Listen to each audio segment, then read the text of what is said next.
नारायण नारायण। आज का विषय है सबको भूलकर केवल श्री राम को ही याद करें। अकर्ता होने के भाव से कर्म करते रहें। यही परमात्मा को अपना बनाने का उपाय है। किसी से भी द्वेष मत्सर न करें। सब में अपने रघुवीर को देखें। हमें किसी की भी निंदा नहीं करनी चाहिए। स्वयं को पहचानना चाहिए। गुणों का संवर्धन करें और दोषों का उच्चाटन करें। जहाँ जहाँ भी जाएं, हमारा व्यवहार ऐसा हो कि वहाँ से लौटने पर लोगों का मन हमारे लिए तड़पता रहे, हमारे मिलन की आस बनी रहे। इसके लिए एक उपाय है और वह उपाय है रघुनाथ के सिवाय हमें और कोई भी बात प्रिय न हो। देह का दुख बहुत परेशान करता है, वेदना देता है, लेकिन उसे राम कृपा से अर्थात राम स्मरण करके दूर करना चाहिए। मन पर उसका असर न होने दें। मेरे माता केवल भगवान ही हैं, यह भाव दृढ़ रखें। तिल भर भी अभिमान न हो और भीतर से पूर्ण निर्भय होना चाहिए। राम यदि तुम्हें कुछ देना चाहते हैं तो तुम्हें उसे सुख मानना चाहिए। देह को नसीब के हवाले कर दो और अपनी साधना अखंड रखें। देह दुख के कारण साधना में बाधा नहीं आनी चाहिए। हमें राम का हो जाना चाहिए। सिवाय इसके हमें संसार में और सत्य न दिखाई दे। गृहस्थी के सुख दुख को शरीर के हवाले कर दें।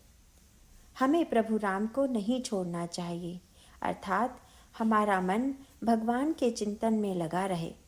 मैं समझ गया अर्थात मुझे सब ज्ञान हो गया ऐसा न माने। वस्तुतः जो व्यवहारिक ज्ञान होता है वह अज्ञान ही होता है, अतः ऐसे ज्ञान को अज्ञान ही माने। संसार के दोष देखने की बजाय हम अपने को सुधारें। हमें जीवन में यह नियम बनाना चाहिए कि हम किसी को आघात न पहुंचाएं, किसी को क्लेश न दें। जिसके अंतर में राम सेवा का भाव होता है वह सब जीवों में भगवान को देखता है।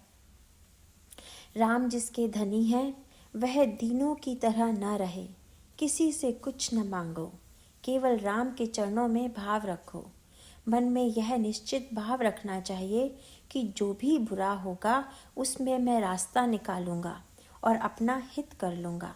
जब भगवान का विस्मरण होता है तब हमें वस्तु से मोह होता है, अतः भक्ति और नाम स्मरण, इसके सिवाय हम किसी की ज्ञान बघारने वाली बातें न सुने।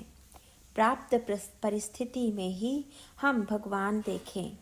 सब बुरा भला राम के हाथ में है यह निश्चित है, तो हम सुख दुखातीत रहें।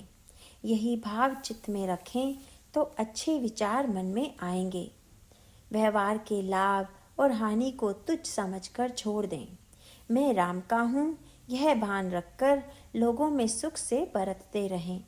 कभी एक क्षण ही ऐसा आए कि हम सब भूलकर केवल राम को याद करें। राम के सिवाय जो जो भी भावना जागृत हो उसका हम त्याग करें। मैं राम का हूँ यह जानकर समाधान रखें। मैं धन्य हो गया, राम का होकर रहा। यदि यह वृत्ति दृढ़ हो गई तो इससे रघुपति संतुष्ट होंगे। वृत्ति बनाने का साधन यह है कि हम परमात्मा का अखंड अनुसंधान रखें। यदि वृत्ति विषयाधीन हो गई तो राम समीप आने के बदले दूर चले जाएंगे। निरंतर विवेक करना चाहिए और नाम स्मरण करने की मनोवृत्ति होनी चाहिए। यही सबसे बड़ी उपलब्धि है। राम नाम में ऐसी शक्ति है कि जो हमें राम से मिला देती है। मैं आज तक यही सत्य निवेदन करता रहा कि नाम स्मरण के अलावा दूसरी कोई हितकारक बात नहीं है। नारायण नारायण।